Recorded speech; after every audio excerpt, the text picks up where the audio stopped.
രാഷ്ട്രീയ മാറ്റത്തിന് സാധ്യതയുണ്ടോ? സംസ്ഥാനത്ത് അടുത്തിടെ ഏറ്റവും കൂടുതൽ ചർച്ച ചെയ്യപ്പെട്ടിരുന്ന വിഷയമാണിത്. പിണറായി സർക്കാർ പ്രതിരോധത്തിലാണെന്നത് ഒരു യാഥാർത്ഥ്യമാണ്. പക്ഷേ ഇത് UDF-നും BJP-ക്കും പ്രയോജനപ്പെടുത്താൻ സാധിക്കുമോ?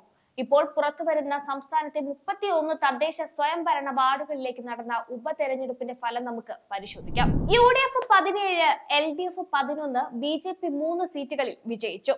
സംസ്ഥാനത്തെ 3 പഞ്ചായത്തുകളിലെ LDF-ന്റെ ഭരണം തന്നെ തുലാസിലായി എന്നതാണ് സത്യം. BJP-ക്ക് കാര്യമായ മുന്നേറ്റമൊന്നും ഉണ്ടാക്കാൻ കഴിഞ്ഞിട്ടുമില്ല.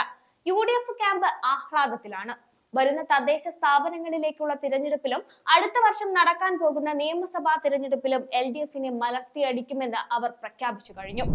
പക്ഷേ ഈ തദ്ദേശ ഉപതെരഞ്ഞെടുപ്പ് ഫലം കേരളത്തിന്റെ രാഷ്ട്രീയ സാഹചര്യത്തെ ശരിയായി പ്രതിഫലിപ്പിക്കുന്നുണ്ടോ?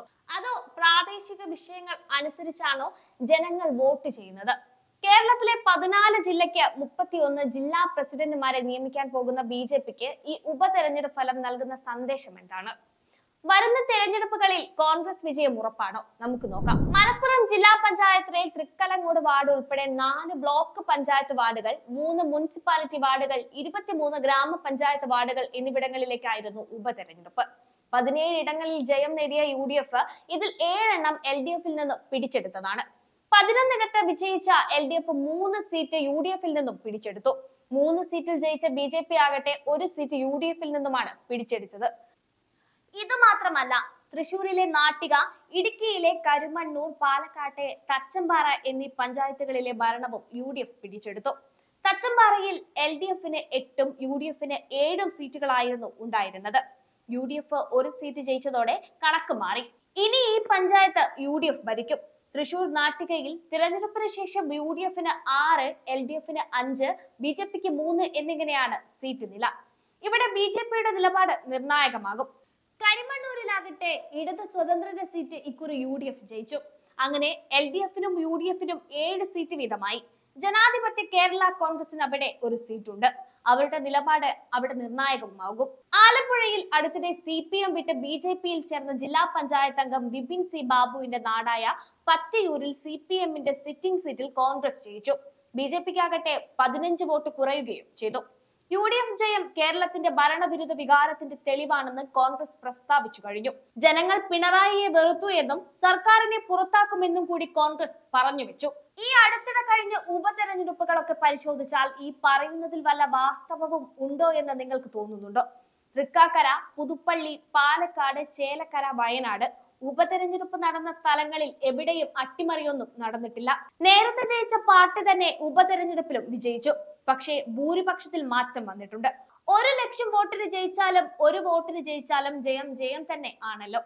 തദ്ദേശ തെരഞ്ഞെടുപ്പിൽ കൂടുതലും പ്രാദേശിക വിഷയങ്ങളാകും ചർച്ചാ വിഷയം. അതുകൊണ്ട് തന്നെ ഈ ഉപതെരഞ്ഞെടുപ്പ് ഫലത്തെ കണ്ണും പൂട്ടി വിശ്വസിച്ചാൽ അതിന്റെ തട്ടുകേട് പറ്റുക UDF-ന് തന്നെയാണ്.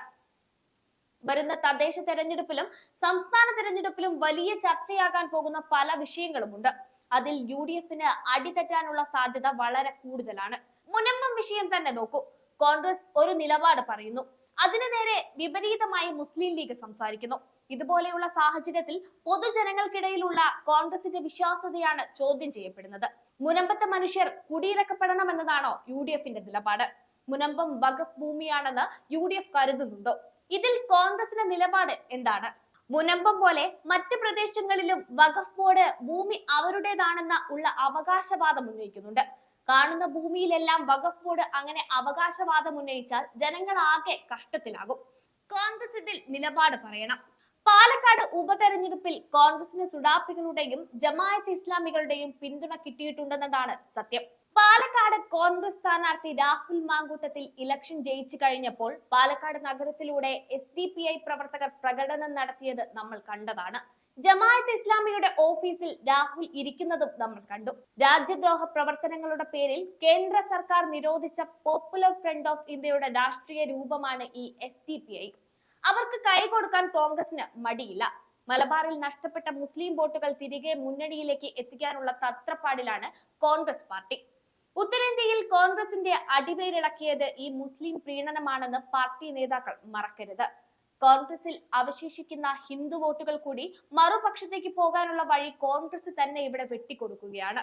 കഴിഞ്ഞ തെരഞ്ഞെടുപ്പിൽ കിട്ടിയ മുസ്ലിം വോട്ടുകൾ ഇത്തവണ കിട്ടാൻ പാടാണെന്ന് ഇടതുപക്ഷത്തിന് നന്നായി അറിയാം.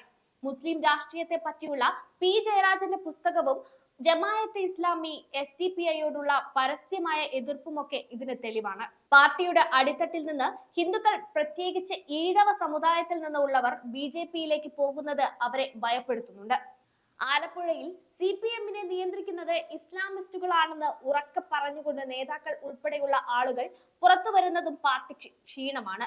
തീവ്ര ഇസ്ലാമിസ്റ്റുകളെ തള്ളിപ്പറയുന്നത് വഴി നഷ്ടപ്പെട്ട ഹിന്ദു വോട്ടുകൾ തിരികെ കൊണ്ടുവരും എന്ന് പാർട്ടിക്ക് കണക്കുകൂട്ടുന്നു. പാർട്ടി കോട്ടകൾ എന്ന് വിശ്വസിച്ച സ്ഥലങ്ങളിൽ വരെ BJP കടന്നു കയറി കഴിഞ്ഞിരിക്കുന്നു. BJPക്ക് അനുകൂലമായ രാഷ്ട്രീയ സാഹചര്യം കേരളത്തിൽ ഉണ്ടെന്ന് വിപ്ലവ പാർട്ടിക്ക് നന്നായി അറിയാം. പുതിയ വാർഡുകൾ തങ്ങൾക്ക് അനുകൂലമായി സൃഷ്ടിക്കുന്നത് വഴി ആസന്നമായ തദ്ദേശ തെരഞ്ഞെടുപ്പിൽ വൻ വിജയം നേടാനാകുമെന്നും അവർ കരുതുന്നു.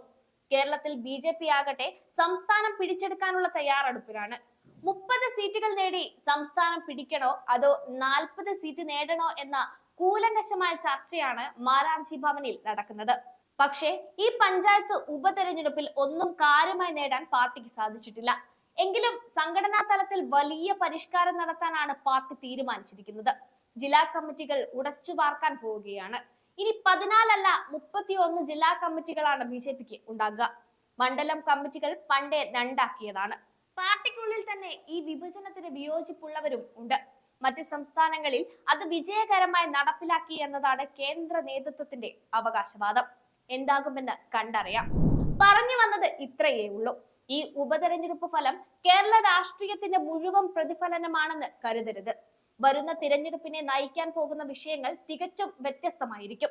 ഒരു പ്രധാനപ്പെട്ട നേതാവ് പാർട്ടി മാറി വന്നതും അയാളുടെ വാർഡിൽ BJPക്ക് കാര്യമായി മുന്നേറ്റം നടത്താൻ കഴിഞ്ഞിട്ടില്ല എന്നത് മാത്രമല്ല, അവരുടെ വോട്ട് കുറയുക കൂടി ചെയ്തിരിക്കുന്നു. ഇത് പാർട്ടിയുടെ നേതൃത്വം വിശകലനം ചെയ്യേണ്ടതാണ്.